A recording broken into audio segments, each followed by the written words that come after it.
Vamos a mais uma pauta falando agora sobre a Espanha e os distúrbios que vêm acontecendo em alguns pontos do país, envolvendo a população local e migrantes ou estrangeiros ou até mesmo nacionais espanhóis em um processo de integração, vamos assim dizer. Então, começamos a nossa pauta lembrando deste episódio de grave violência que aconteceu na pequena cidade, nem tão pequena assim, cidade de Torre Pacheco, vocês podem ver aqui no mapa onde se localiza, na região de Múrcia, ali, na Espanha. E o fato é que jovens alegadamente de origem marroquina teriam, durante uma manhã, uma bela manhã de sol ali, eles abordaram um senhor de 68 anos que foi covardemente agredido, por pouco não perdeu a vida. Este senhor, então, local que fazia ali a sua caminhada, foi abordado e espancado por estes cidadãos, se é que podemos chamá-los assim, né? Por estes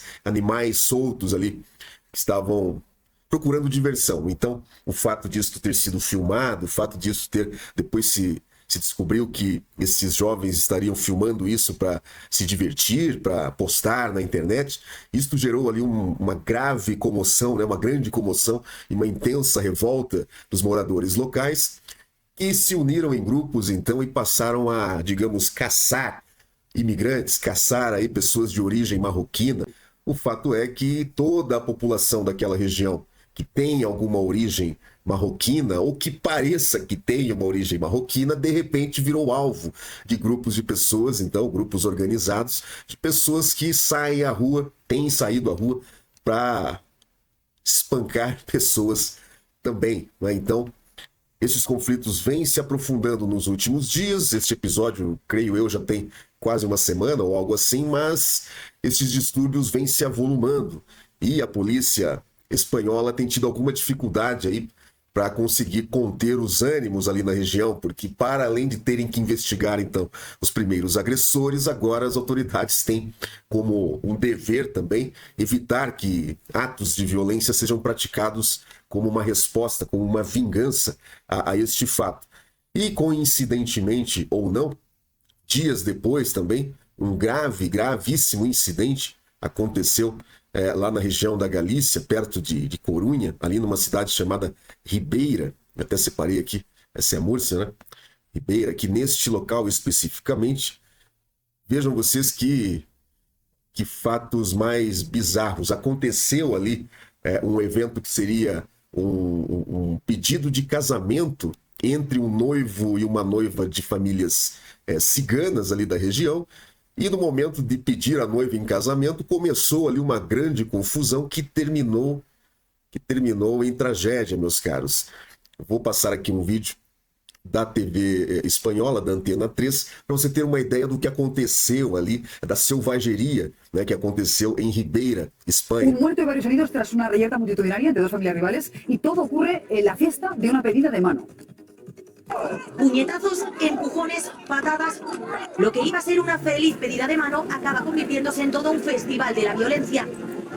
Miren, este hombre se acerca corriendo con un palo para unirse a la pelea. Los golpes son brutales. Algunas mujeres intentan poner paz, pero de repente... Este es el momento en el que atropellan a un hombre de 36 años que acabará Houve então uma vítima fatal, houve um atropelamento, esse que aparece nas imagens. viendo. Y ni siquiera eso detiene la pelea. La furgoneta da marcha atrás para huir. La situación está completamente fuera de control. Y cuando pensaban que la violencia no podía ir a más, un coche entra en escena para intentar atropellar a este hombre. Arrasa con todo lo que encuentra a su paso. Los otros responden tirando sillas y destrozando el... Que a senhora ali ainda tenta deter o carro com uma cadeirada, né? Então, uma batalha campal aqui entre famílias de ciganos lá na região da Galícia, na Espanha, não muito distante da região do Porto, né?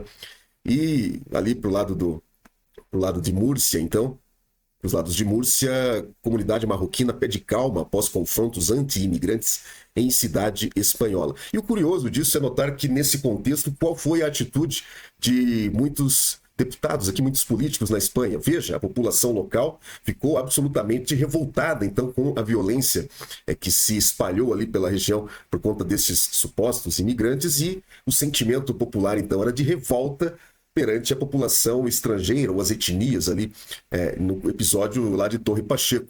Qual a atitude, qual a fala apresentada por alguns políticos? Vamos aprovar a regularização dos imigrantes. Então, houve um movimento político, está havendo, na verdade, um movimento político que busca, de algum modo, justificar estes fatos com a situação da ilegalidade. Então, algumas vozes aqui estão dizendo que esta violência aconteceu porque eles estão ilegais, eles estão marginalizados, vamos regularizar. E esta fala, então, esta tendência política de regularizar os imigrantes num contexto de envolvimento nestes distúrbios gerou ainda mais revolta popular.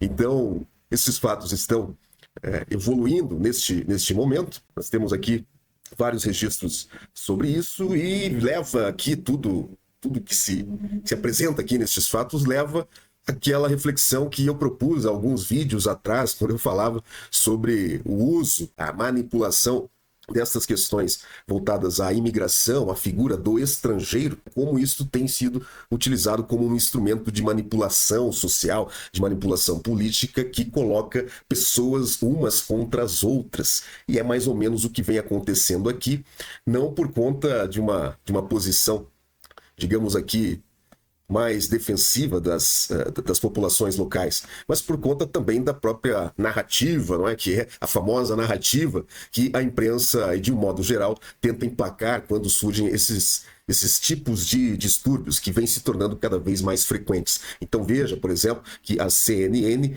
aproveitou aqui para atribuir a origem destes grupos de vingança, dos grupos locais, a grupos de extrema-direita, né? E as pessoas, como agora podem se manifestar livremente na internet, já têm se manifestado contra esse tipo de afirmação, dizendo: não, CNN, não, isto não é uma questão relacionada a grupos políticos de extrema, seja lá o que for. A verdade é que o idoso foi espancado por imigrantes e a população local quer agora, quer vingança, ela quer esses caras fora daqui, a população quer se unir para evitar que coisas como esta voltem a acontecer. E é interessante você observar que a Espanha tem, então, também aí um grande caldeirão, né, cultural e uma grande mistura de povos ali. Então, as origens destes povos, destes grupos, né, alegadamente aí uma origem marroquina, mas esses grupos aqui do caso de Múrcia, os grupos lá dos chamados ciganos, né, que ocupam aí boa parte ali da região da Galícia, também são povos espanhóis. São muitos deles pessoas que têm a nacionalidade espanhola e são tratados, então, como um todo, né? Todos aqueles agora que têm uma origem marroquina correm perigo, estão sendo alvo de perseguição ali nesta região. Isto vem se espalhando aí pela Espanha, este sentimento anti-imigrante, anti-estrangeiro que se naturalizou no meu país. Isto vem se alastrando pela Espanha. E no caso ali também da Galícia, as discussões acerca da integração maior ou menor destes povos ciganos na sociedade espanhola vêm à pauta. Então vamos continuar acompanhando o desenrolar destes fatos, porque, como eu disse, há aqui uma coincidência infeliz acontecendo. A Espanha recém publicou um regulamento de estrangeiros que pretende regularizar quase 1 milhão de estrangeiros em 3 anos e acontece uma situação como essa. Pequenos grupos aí de criminosos que são estrangeiros na Espanha acabam atraindo o ódio da população a todos os seus conterrâneos aí por conta desses lamentáveis episódios. E para além disso, sei que a nossa pauta aqui geralmente é a pauta jurídica, mas vocês sabem que eu tenho também lá a minha formação em segurança e eu preciso dizer aqui para vocês que na atual situação da Europa, de um modo geral, é bom você andar um pouco mais atento a situações perigosas, aí, situações de violência, né, em espaços públicos. E dito isso, eu quero lembrar aí a você que há alguns itens de segurança pessoal que são legais, que são permitidos na Espanha e em outros países da Europa também. Um exemplo bem prático são os famosos sprays lacrimogêneos ou os sprays de pimenta. Existe uma regulamentação acerca disso E eu sugiro então a você que comece a pensar nisso. Comece a pensar na possibilidade de andar pelas ruas da Europa tranquilo, feliz, mas com algum tipo de proteção, uma proteção que não vai exigir de você uma atitude de letalidade perante uma eventual ameaça. Isto por quê? Porque se você é um espanhol e está na Espanha, então você é um português e está em Portugal, por exemplo, há risco aqui com as populações estrangeiras, você não deve pagar para ver, é óbvio. Ao mesmo tempo, se você é um espanhol em Portugal ou um português na Espanha, bastou você cruzar uma fronteira, você já é estrangeiro. Então, ou você é local e corre risco com o estrangeiro, ou você é estrangeiro e corre risco com o local, por conta de todo esse sentimento revoltoso que vem dominando ali o cenário.